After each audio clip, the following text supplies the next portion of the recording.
Nous avons travaillé avec le genre et le développement pour servir nos États dans la justice et l'équité. Et on s'est dit que si nous venons maintenant avec genre et performance auprès de nos entreprises, que ces entreprises deviennent plus compétitives, plus rentables, et ces entreprises vont encore donner plus au niveau de la croissance et ça va encore toucher les populations. Donc c'est nous qui nous sommes invités vers les entreprises pour les accompagner. Tout le monde était unanime pour dire que c'est une approche qu'elles ne connaissaient pas, mais vraiment elles vont s'intéresser à ça, elles vont se former et elles vont l'utiliser. Je sais que le PCA qui était à côté de moi disait « Ah bon, je ne savais pas qu'il s'agissait de formation, je pensais que c'était une affaire de femmes. » Vous voyez ce que nous perdons. Vous avez vu les témoignages dans la salle. Une seule personne formée dans une entreprise. Vous avez vu le témoignage de Mme Djedje Madi au niveau de sa société. Non seulement elle donne, elle contribue, mais en même temps elle a des positions. Et donc si les hommes, les femmes, comme Nabil l'a dit, les blancs, les noirs, on se met ensemble, on va avoir une matière grise qu'une seule personne n'aurait pas eue. On va avoir un environnement qui va permettre à chacun, à chacune de s'exprimer, de donner le meilleur de lui-même, de donner son talent. Mais tant qu'on restera comme ça, à juger les autres, à avoir des préjugés sur les hommes ou des femmes, nos entreprises ne pourront pas prospérer parce qu'il n'y a de richesse que d'hommes et de femmes. Le jour, c'est un ensemble de stratégies, c'est un ensemble d'outils qui visent d'abord à renforcer, à relever le meilleur de chacune des personnes dans une entreprise, de pouvoir identifier ce qui pourrait bloquer la cohésion, l'unité, l'inclusion au sein d'une société et de pouvoir amener cette société à une meilleure croissance, une meilleure rentabilité. C'est aussi simple que ça. C'est ce qu'on a fait dans le secteur de l'eau et puis on a été meilleur programme au niveau mondial. On nous a donné une chaire. C'est ce qu'on a fait aussi, même en faisant le programme Pompédium, meilleur programme mondial. J'ai pris mes outils du genre simplement dans la question de paix. L'UNESCO a dit que ma manière de faire la paix est l'une des meilleures manières. C'est toujours mes outils du genre, dans l'ingénierie du genre. Ce sont des outils que je donne aux gens. Vous avez vu, tu sors de toi-même, tu donnes le meilleur de toi-même. Mais on n'impose pas en fait. C'est-à-dire à partir des outils qu'on leur donne, à la fin, la cohésion est créée. L'inclusion est là et chacun donne le meilleur. C'est pas beau? Le genre, qu'est-ce qu'il apporte de particulier?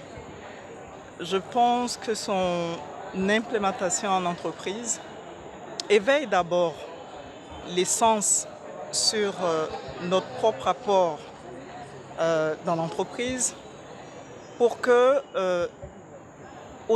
à quelque niveau qu'on se trouve, on puisse justement aider à l'émergence des entreprises, surtout en Afrique, où le genre n'est vu que comme du sexisme, c'est-à-dire la prise du pouvoir par la femme, alors qu'en réalité, c'est l'équilibre de la société que l'on cherche à travers le genre. C'est pour ça que dans mon exposé, j'ai parlé d'un outil de développement personnel, de développement humain, d'inclusion sociale et d'émergence qui devait être à la portée de toute entreprise qui se veut forte, qui se veut émergente encore pour me répéter, et qui veut apporter quelque chose à son pays. À l'ONEP, c'est déjà une réalité parce que 34% du personnel est féminin. C'est-à-dire que les organisations internationales recommandent 30% au moins. Et là, intuitivement, moi je dis toujours, le genre, c'est de l'intuition. Sur quoi on peut s'appuyer? Quels sont les leviers pour pouvoir avancer? Et donc intuitivement, au niveau de l'embauche, l'ONEP, qui est une entreprise qui n'a environ que 200 employés, a dans son effectif 34%, donc de l'effectif qui est féminin. Comment l'ONEP va faire? C'est de donner de la consistance au poste des femmes, et c'est fait, c'est une réalité. Chef de projet, directrice, chef de service, et j'en passe. Il y a plein de femmes à ce niveau. Au niveau des cadres, la quasi-totalité des femmes de l'ONEP sont des cadres. Et donc, je pense que déjà, la locomotive est en route, comme je le disais, et que ce train de l'émergence, ce train du développement du secteur de l'eau a impliqué la femme dans son avancée. Comment ça m'a impacté? Je l'ai expliqué en témoignant. D'abord par l'analyse de tout ce qui se passe autour de nous, ensuite par l'éveil de nos sens sur les activités elles-mêmes, qui sont des activités liées à l'eau. Vous savez bien que l'eau est d'abord une corvée réservée à la femme, surtout en Afrique. Et donc, personnellement et par rapport à l'entreprise, ces deux efforts conjugués, la prise de conscience et, je vous l'ai dit, le fait que l'entreprise implique déjà les femmes dans l'exercice de ces activités, mais par rapport aux autres, donc comment les emporter, comment les impacter, comment faire en sorte que toutes les femmes de l'entreprise puissent être touchées par le genre, c'est évidemment la formation.